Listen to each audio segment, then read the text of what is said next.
So guys, tauya neupdate iya yamangamamirira zvamuri kuziva kuti tanga tamboenda kunoona boss yeVecco Luppa. What's good YouTube? What's good Facebook? So boy, please ask you to welcome back to my YouTube channel. Welcome back to my Facebook page. Understand? If you're so please like, comment, share, subscribe, and please follow my Facebook page. Understand? So I'm back with another banger. I'm back with another video. Rupisa and yeah, that's supposed to pay my details. Rupisa, my Nyathi yaVecco Luppa. Understand? I promise you must come. I will back with the updates. And yeah, I'm back with my updates. So Nyathi Family, guys, no one yaVecco Luppa. And yeah, I don't want to waste much of your time. Just watch the video. Hello. How are you guys? How are you doing? Maswera si zvenyu. Isusu taswera zvakanaka. Hello, maswera si. Isusu taswera zvakanaka guys. Uri sei kwamuri? So guys, tauya neupdate iya yamangamamirira. Tauya neupdate yekufamba kwataita zuva ranhasi kubva makuseni kusvika zuva redoka. Zvamuri kuziva kuti tanga tamboenda kunoona boss yeVecco Luppa. So tatiti uye kuzotsanangura kuti zvazofamba sei, movement redu ranga rakamira sei. Saka tichapa mukana unoyu kuna maikiki ombotsanangura kubva kwataita pamba panapa kusvika kwataita nezvazoitika. Yeah, guys, pamba panapa zvakanaka. Tikakwira kombi yedu taenda guys. Tichida kunoona yaVecco zvishwa taona yaVecco variko. Asi hey, tarwadziwa guys. Tarwadziwa zvakanyanyisa. Munhu akatibatsira yaVecco. Vakatitoresa mapasipoti. Tofunga munongoziya kubva kuno kuSouth Africa kuendesa kuZimbabwe ndira mapasipoti. Pedzezvo muzona waumaoko epolisi zvinorwadza guys. So guys, chekutanga tisatenda mberi, tinoti ruregerero ndofunga kune vakaitirwa, uye tichiti sorry zvakare kune ari padambudziko. Andika saka tawaona guys, tasvika vari right zvavo, nyama nemweya zviri pamwe chete. Tati tasvika paKFC tabva tatopinda zvedu. Manyati ubva wabudisa yanga iri mari zviya, yanga iri nge200 yawo here. Ubva watotenga KFC, watenga burger, ubva watenga KFC, ubva watenga nedrink nemachips. Ndo zvatakwanisa kunowaendesera. Takuenda ndobva tasvika papolice stage. Asi chatinokwanisa kungotaura guys ndechekuti aiwa tasvika wari right zvavo. Musanyanye kutya guys, andika wari right zvavo. Dziri dzimwe nyaya dzamungada kunzwa pamusoro pavo, ndofunga zvichazobva kwavari, andika. Saka zvizhinji muchazonzwa kudivi rekwavo. Isusu divi rekwedu zvatatotaura is enough. Kuti taenda tikanoona wari right zvavo, zvinoda kuzoitika mberi, hatina chatiri kuziva. You know, ivo ndivo vachange vachizokudza zvakamira sei. So munongogadzirira anytime unokudza update zvakamira sei, andika. So tati tabva papolice tapinda mukombi medu, you know, tabva takutanga kutidzoka kumba paya. We are my Nyathi. That's good. I'm not trender. I'm not trender too much for TikTok.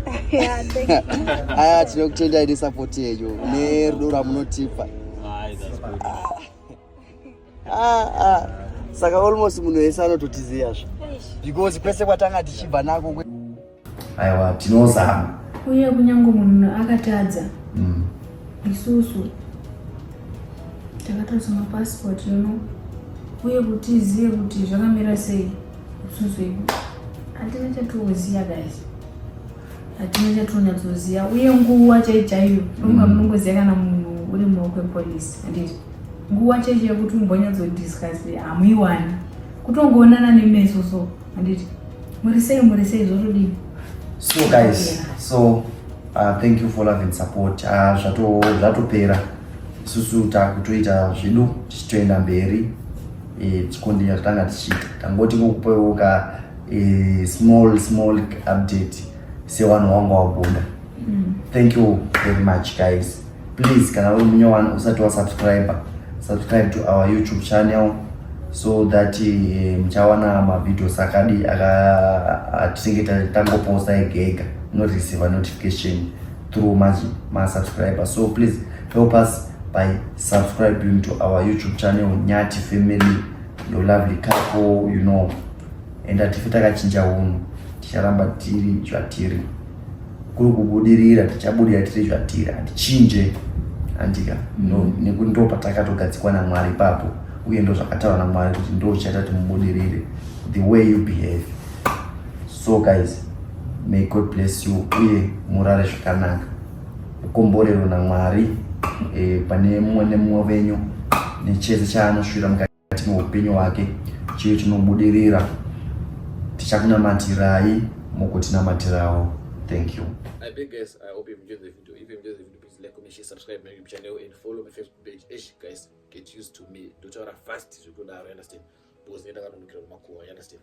But yeah, machines go guys. I think money around it and more around us too wrong. The chipo money around the phone zangu. I think Nyathi Family ningenika kutsika kairwita.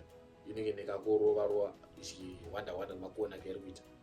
I don't know, but yeah, nyacho inenge zonyazojeka. So kunenge ita mutauro like zvaramutora maskazvezvo, kunenge ita kamutauro here police station uro pane nyadzi kunezere, because it seems like vaneka kuwanda kavari kuita, it seems like vaneka kunzvenga kavari kuita, it seems like vaneka kutaura vachiwanda mashoko kavari kuita. But who am I to judge? You understand? Isusu ngatongomire ma-updates, tomiro ma-updates kuona yaVecco Luppa, and it seems like nyacho inotenge ichokwadi here ngeyaVecco Luppa asungirwa kunyatsozabira vanhu here, kutenga kafrauda vanhu here. Inangu asana nyazone updates, so I can't tell you kuti ndo zvaasungirwa ari kuaccuse kutaura chokwadi. But what I know and what information andinayo so far ndeyekuti yaVecco Luppa zvechokwadi ari masales and asungwa, and as you can see Nyathi watinomuona ana mabridge watinomuona ndo so far update iripo. But something fish man, it's like I mean boss makaona kutaura kwana Nyathi vari kutaura vakazvininipisa is usual, but vaneka kutaura vachitenge vari kukakuhwanda kaari kuita. So you understand, vaneka kutaura vachitenge vane pavarida kusvika, pane muganhu wavarida kusvika, vaneka kutaura vachitenge vari kakunyenyeredza, vaneka amen. But inangu I just want to say well done to Nyathi Family, magona maenda muna boss yaVecco, well done to Igwe, well done to Mabridge also, and yeah. But my question still remains the same kuna more boys. Why are you a policeman? Nozoti sukuita more boys is guys. Azviduri munhu ari mu business repa social media, like business like great. One, it will affect your business.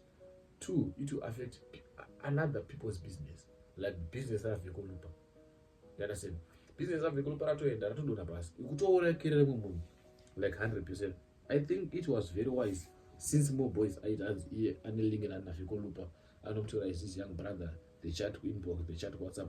I think it was very wise for more boys first to consult yaVecco Luppa first. Ndona kampana ngori kunzwa kabosha vanhu, kunzwa katsara vanhu, and kunzwa kafrauda vanhu, kuita seko dzora vanhu madzavo wise wasadzorova vanhu ndozvotochimbatana. I think that was very wise than kungonoruina munhu career yake just like that. You understand?